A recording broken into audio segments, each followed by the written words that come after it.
রাসূলুল্লাহ সাল্লাল্লাহু আলাইহি ওয়াসাল্লাম বাদশাহ নাজাশির সে গায়েবানা জানাজা পড়েছিল। তবে এই হাদিসকে কেন্দ্র করেই কিছু জাহেল মূর্খ ব্যক্তিরা মনে করে যে হাদিসে যেহেতু আছে তাহলে আমরা এটা আমল করব। আসলে ব্যাপারটা এমন না। আসসালামু আলাইকুম। আমি আপনাদের সঙ্গে একটি জরুরি মাসআলা নিয়ে কথা বলতে চাই, সেটা হলো গায়েবানা জানাজা সম্পর্কে। আপনারা সকলে অবগত আছেন যে কোনো এক দেশের প্রেসিডেন্ট ইন্তেকাল করেছে, আর বাংলাদেশের পক্ষ থেকে কয়েকজন লোক একত্রিত হয়ে তারা গায়েবানা জানাজার নামাজ পড়তেছে, গায়েবানা জানাজার নাম দিয়ে। আসলে এটা শরীয়তে কতটুকু গ্রহণযোগ্য?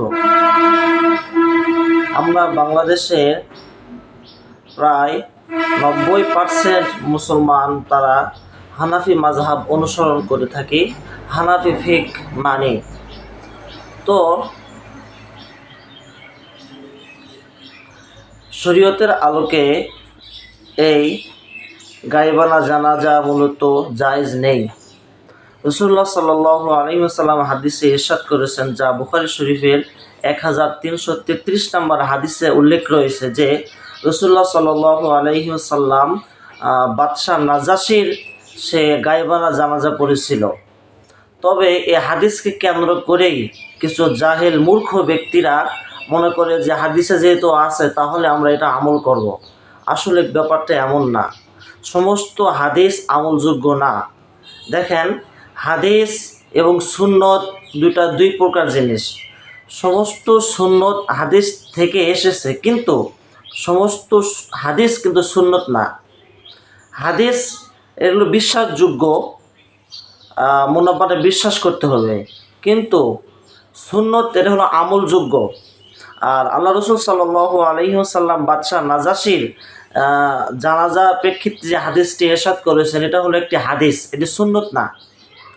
হানাফি মাযহাব, তারপরে আপনার মালিকি মাযহাব, এই মাযহাবগুলোতে বলা হয়েছে রাসূলুল্লাহ সাল্লাল্লাহু আলাইহি ওয়াসাল্লাম যে বাদশাহ নাজাশির জানাজার নামাজ পড়েছিলেন, এটি মূলত একটি কারণ হলো তিনি যখন ইন্তেকাল করেছিলেন তার জানাজা নামাজ পড়া হয় নাই, আর পড়ার মতো কোনো সেখানে উপকরণ ছিল না। তখন আল্লাহ রাসূল সাল্লাল্লাহু আলাইহি ওয়াসাল্লাম তিনি ঈদগাহে গেলেন এবং সাহাবাদেরকে নিয়ে তিনি গায়েবানা জানাজা পড়লেন।